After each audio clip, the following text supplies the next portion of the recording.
the best part about this? It's like, it reminds me of like, you know, 88, 89 when skateboarding was so dead.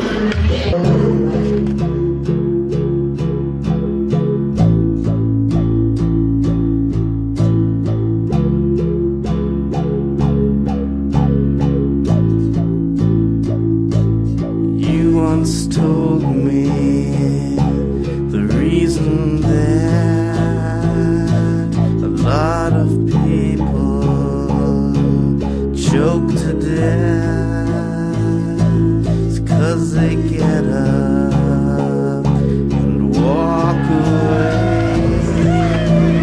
right when they feel their throats give way.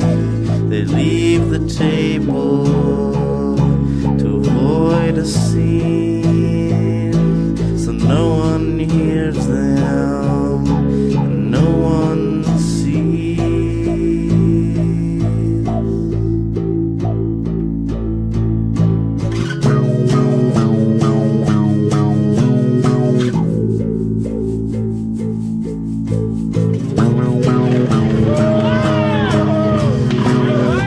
You know what?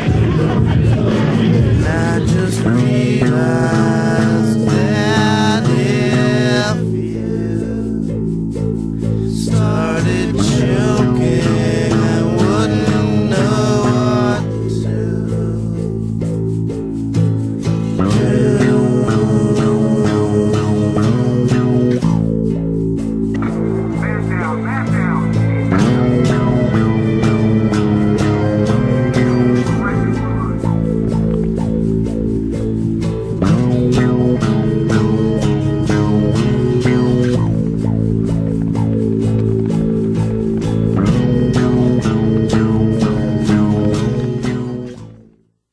Next trick, a millionaire.